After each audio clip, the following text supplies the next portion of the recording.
ঢাকার হজরত শাহজালাল আন্তর্জাতিক বিমানবন্দরের নিরাপত্তা নিয়ে প্রায় 10,000 ভিআইপি এন্ট্রি পাস বাতিল করা হচ্ছে, কারণ এই পাসগুলো ব্যবহার করে চলছিল ভয়ঙ্কর সব অনিয়ম আর চোরাচালান।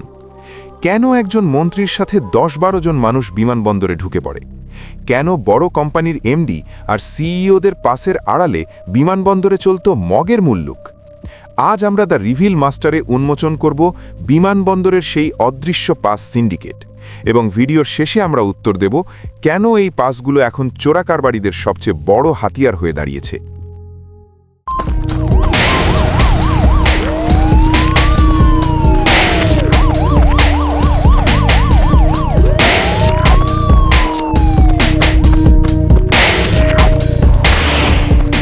বেসামরিক বিমান চলাচল কর্তৃপক্ষ বা সিএএবি এর chairman air vice marshal M Mofidur রহমানের এই সাহসী সিদ্ধান্ত বিমানবন্দরের ইতিহাসে এক নজিরবিহীন ঘটনা। রিপোর্ট অনুযায়ী বিভিন্ন মন্ত্রণালয়ে, বিভাগ এবং প্রভাবশালীদের দেওয়া প্রায় 10,000 স্থায়ী এন্ট্রি পাস এখন সেরেফ কাগজের টুকরোয় পরিণত হতে যাচ্ছে। সিএএবি প্রধান স্পষ্ট জানিয়েছেন, এই পাসগুলোর ভয়াবহ অপব্যবহার করা হচ্ছিল। এমনকি দেশের প্রধান এই গেটওয়ে দিয়ে সোনা চোরাচালানের মতো অপরাধেও এই পাসগুলো ব্যবহার করা হয়েছে। বিমানবন্দরের এই পাস জালিয়াতি অনেক বেশি বিপজ্জনক, কারণ এটি সরাসরি রাষ্ট্রীয় নিরাপত্তার সাথে জড়িত। আমাদের ইনভেস্টিগেশনে বেরিয়ে এসেছে এক শিউরে ওঠার মতো তথ্য।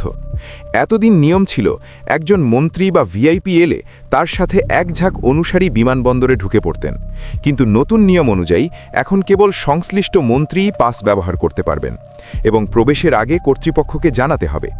এমনকি সংসদ সদস্যদের চাপের মুখেও সিএএবি নতি স্বীকার করেনি। সাফ জানিয়ে দেওয়া হয়েছে যে নিয়মের বাইরে কোনো বাড়তি সুবিধা মিলবে না। সরকারি কর্মচারীদের মধ্যে এখন কেবল সচিবরাই এই পাস পাবেন। এখানে প্রভাব খাটিয়ে সিস্টেমকে কুক্ষিগত করে রাখা হয়েছিল। সিএএবি প্রধানের মতে, বিমানবন্দরের ভেতরে বিভিন্ন কোম্পানির ড্রয়িং রুম আর অফিস রুম বানিয়ে যে অসহনীয় পরিবেশ তৈরি করা হয়েছিল, তা বিশ্বের আর কোনো বিমানবন্দরে দেখা যায় না। মানবিক ও নিরাপত্তার দৃষ্টিকোণ থেকে দেখলে এই সিদ্ধান্তটি অত্যন্ত জরুরি ছিল। বিমানবন্দরের ভেতরে অবৈধভাবে অফিস গেণে বসা আর পাসের জোরে যত্রতত্র ঘুরে বেড়ানো কেবল নিরাপত্তাই বিঘ্নিত করে না, বরং এটি আন্তর্জাতিকভাবে দেশের ভাবমূর্তিকেও ক্ষুণ্ণ করে।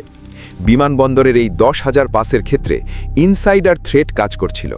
এখন থেকে পাস পেতে হলে কেবল পদমর্যাদা নয়, বরং কঠোর প্রশিক্ষণ এবং পরীক্ষায় উত্তীর্ণ হতে হবে। দেশের প্রধান বিমানবন্দরে 10,000 অপ্রয়োজনীয় পাসের অস্তিত্ব আমাদের অব্যবস্থাপনারই পরিচয় দেয়।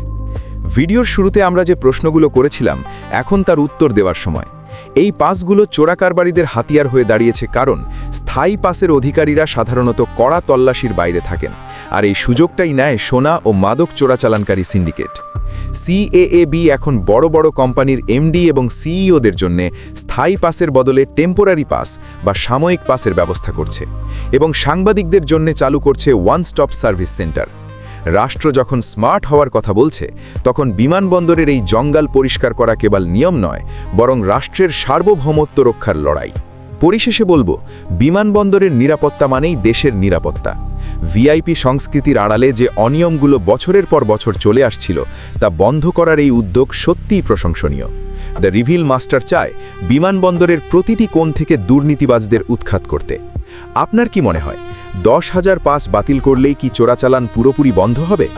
বিমানবন্দরের এই কঠোর নিয়ম নিয়ে আপনার মন্তব্য কি? কমেন্টে আমাদের জানান। এই ভিডিওটি শেয়ার করে সবাইকে সচেতন করুন।